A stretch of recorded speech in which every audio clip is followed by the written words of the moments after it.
What's up, guys? Welcome back to the channel. In this video I'm going to be showing you this little Husqvarna riding lawnmower tractor style I just bought off of Facebook Marketplace. And a lot of times I miss out on some deals, but the sun, moon, and stars lined up perfectly yesterday.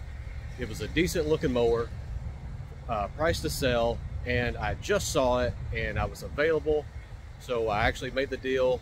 And awesome guy named Harry lives close by, so got the deal done. And I'm going to show you guys this mower, and I may end up keeping it. I'm not sure yet, but I thought this would be a good opportunity to make some videos and possibly either keep the mower or flip it. We'll see. So the ad did say that it cranks up and cuts fine, but it is smoking, so we're going to address that issue. And then also the ad also said that the owner believes that it is a head gasket. So I figured worst case scenario, I'll replace the head gasket, maybe make a video on that. And then, but one thing I would like to do is just really clean this thing up. You know, it looks like it's seen better days, but overall the paint looks really good.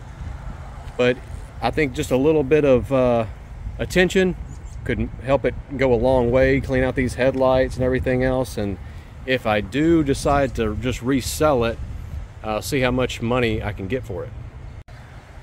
Now, a few things that I would recommend looking at if you're purchasing a used lawnmower is, first thing, just look at the deck, because that's probably going to be the most expensive thing that is most common that's going to have issues. Probably more common issues with the deck than you will the engine. Now, obviously the engine's going to be very important and expensive as well. But I did notice this cut right here, or split in the deck, and this has like a mulching cap here, so it might have mulching blades on it, or at one time had a mulching kit on it. So they've cut it out or something to let the grass escape. So I may put a new chute on it, but I'm definitely going to fix that crack in the deck. But overall the deck looks pretty good. I would imagine we're going to find some bad spindles or idlers. I did crank it up and it did smoke like the customer is saying, and it's kind of like a bluish smoke. So we're going to address that issue. But it did crank up and run, but I instantly noticed a noise, and I'm pretty sure, I'm gonna let you guys hear it, and I'm pretty sure I know what it is. We'll get to that in just a moment. One thing I did notice, that the battery doesn't look too bad, and it's almost a year old, so it's probably pretty good. I did look inside of the fuel tank. Despite it being really nasty on the outside, it wasn't very dirty on the inside. But it did smell like old gas. The oil did look clean. It is a little high, and that maybe is probably contributing to the smoking, but the blue color, probably not, just because it's overfilled with oil. The tires actually are holding air. They look pretty good, so that would be another expensive thing if you're seeing tires that are dry rot or have a bunch of plugs in the side and all that.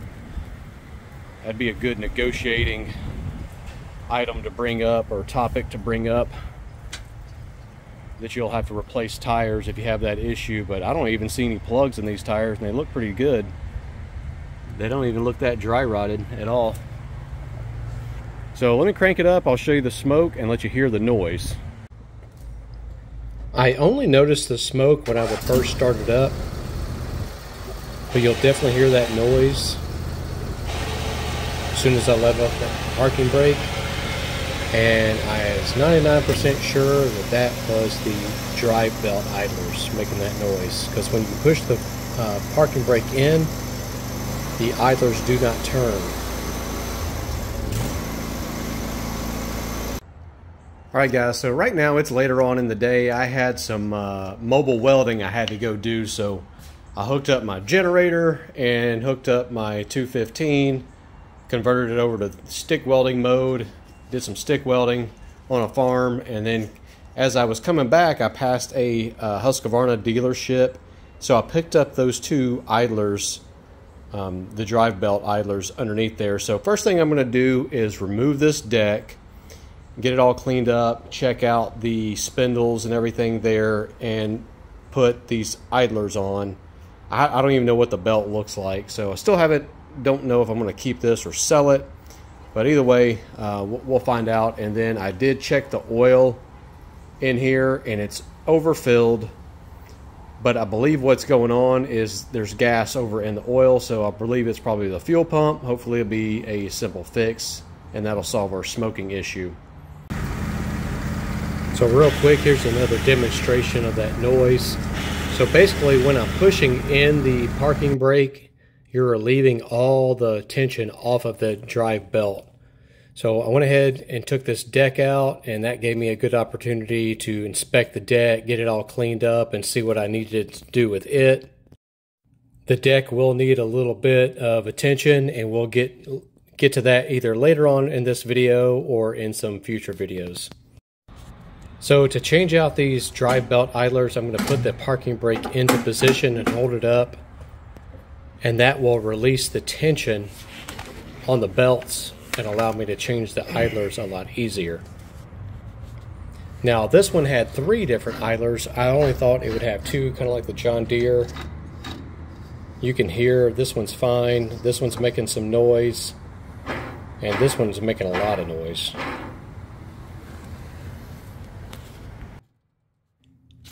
The drive belt itself actually looked pretty good, so I wasn't worried about changing that, but I definitely needed to change these idlers. So now that I got those 2 idlers, replacing the ones that are making noise, let's go ahead and see how she sounds. And as you can see here, that horrible noise that we heard before has now been eliminated, and it drives, moves forward and reverse easily and properly. So I got those drive belt idlers replaced, and that did eliminate the noise. I will say the way they designed the idlers on this, I don't like it nearly as much as I do on the John Deere. It was so much easier to replace on the John Deere versus this design. I'll show you guys real quick. There's actually 3, and when you remove that one, it allows this whole arm to just fall down, and you need to loosen up this spring, which can be kind of a pain. I'll make a video on doing just this, but I got the new idler replaced here and there. This one was good, and the sound is pretty much eliminated.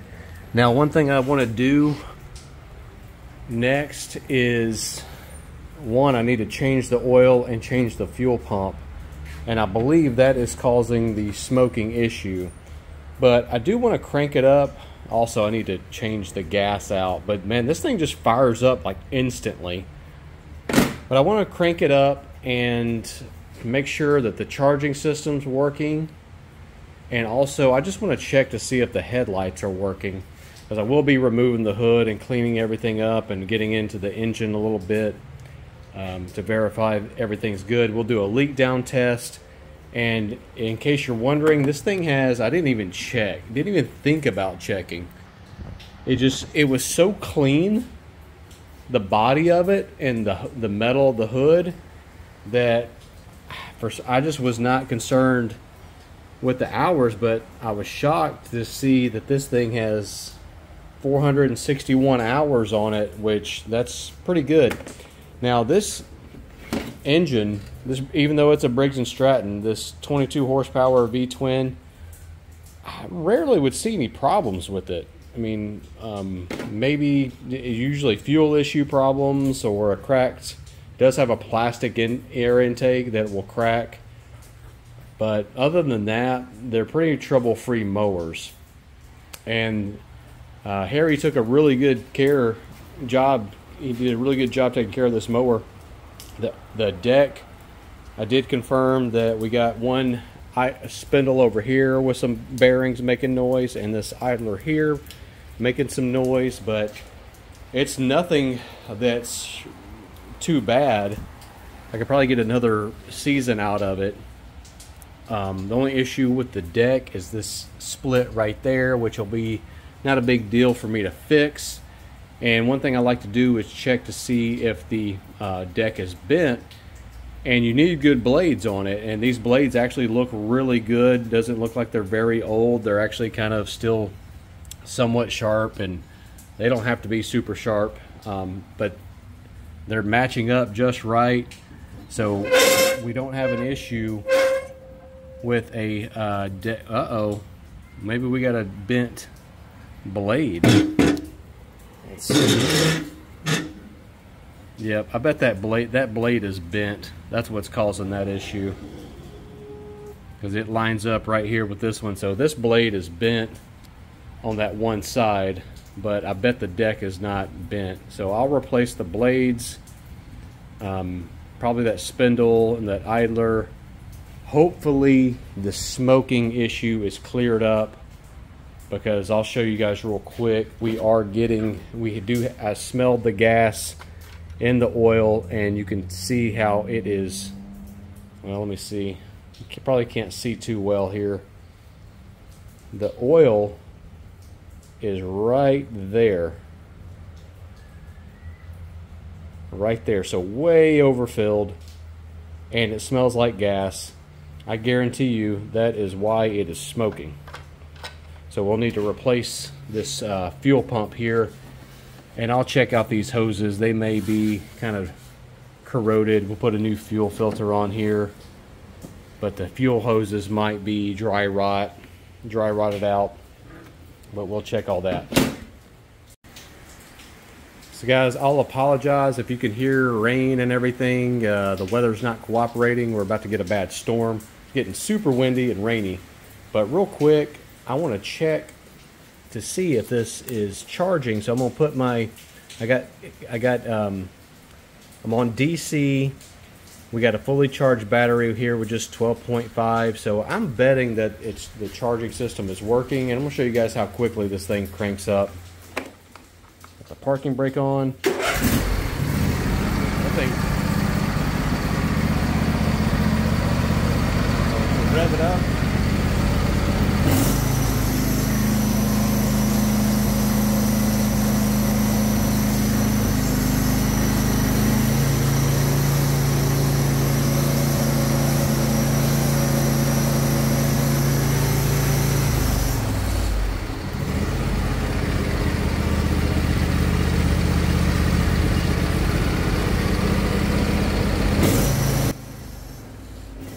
This is one way you can tell without a multimeter if your charging system's working.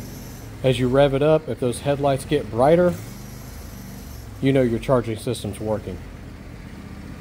Gosh guys, I can't believe charging system's working, both headlights are working. I'm just ecstatic that there's no rust on this body. And I don't know sure if I told you guys yet or not, I paid $100 for this. I actually gave him another $20 because he was nice enough. Cause as soon as I saw this ad, I shot him a message, gave him my phone number, told him where I was, what I was doing. Give me a call, I'll come pay you tonight. But I gave him an extra $20 because I was like, just hold it for me. I promise you I'm coming. And he called me, and we were at a new restaurant, and it was taking forever.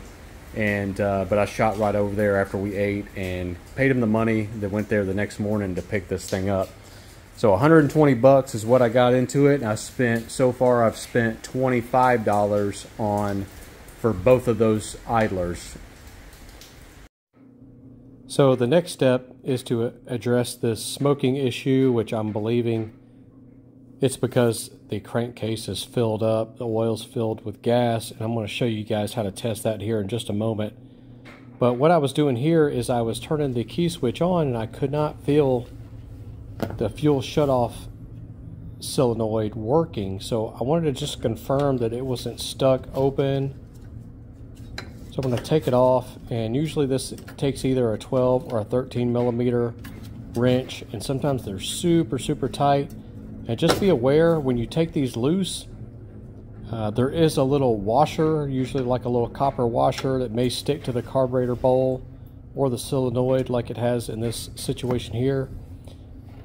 And unless you can shut off that gas some way, you're still going to have gas coming out of that carburetor once you have this removed. So be aware of that. Now this one, little plunger I'm showing you going in and out, it was a little sticky. I'm going to plug it back up. Then when I turn the key into the on position, that plunger should go in. See how it's going in right there? Now, it was so sticky that I felt like I just kind of freed it up. It may have been stuck in the closed position. I'm sorry, the open position.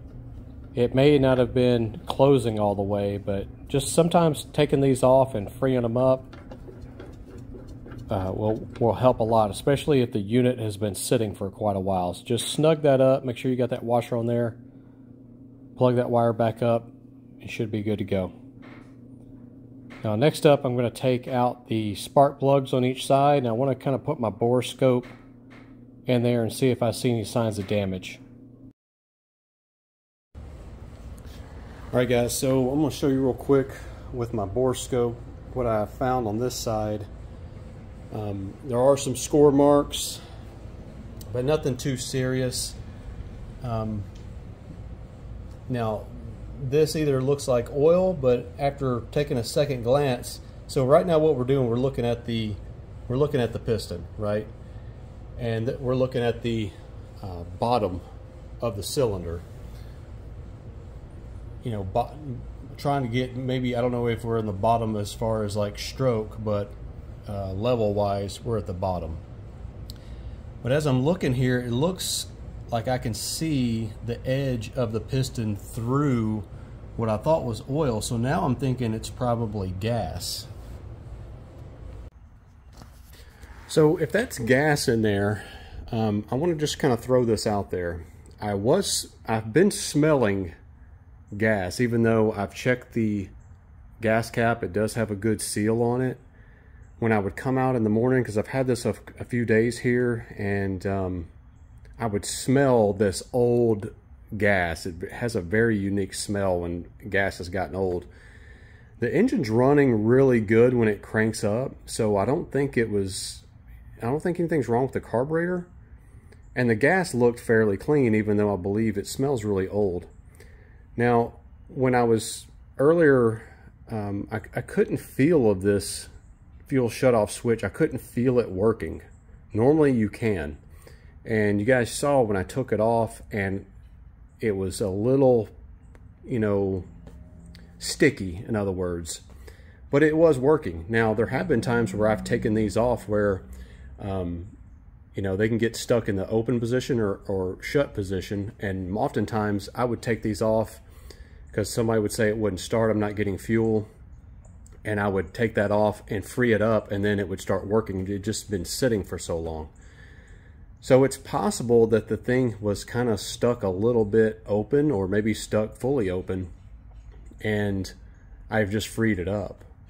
So that is possible. I don't know. We'll see. But what I'm going to do is I'm going to change the oil, crank this thing up, and get it nice and warm. And then I want to do a leak down test, because if that is oil in there, maybe the previous owner was correct. Maybe we have a head gasket issue on this side. Other cylinder looked really clean, by the way. So I'm going to show you guys a little trick of how to see if you have gas contaminating your oil. Get a cup of water, clean water, and let that oil just drip into that water, and see how it spreads out all over the place. Notice that, how it just spread everywhere. Now I want to show you what it'll do if you're not contaminated. So I got a thing of fresh water here, and notice how when I drop some regular oil in it, it just stays together. It doesn't spread out like it did last time. It just makes like a fisheye right here. So I didn't really want to run this engine anymore with that, you know, diluted down oil with so much gasoline in it. So I drained the oil cold, and you can see how quickly this oil's coming out of here. And there was a lot of it. It looked like it probably had 100% more oil than what it should have. These things only take 2.25 quarts of oil. I'm betting at least 3.5 quarts of oil / gas were in the crankcase. So I wanted to go ahead and drain that out, and while this was draining, I went ahead and started cleaning up some other parts to get that going. In the next videos, I'm going to show you how I completely restored this one, taking off all the plastic and cleaning this mower up really good. And plus, I'm going to show you the results of me doing a leak down test on this motor and getting it into tip-top shape. So do me a favor, hit that like button, hit that subscribe button, and watch for the future videos on this.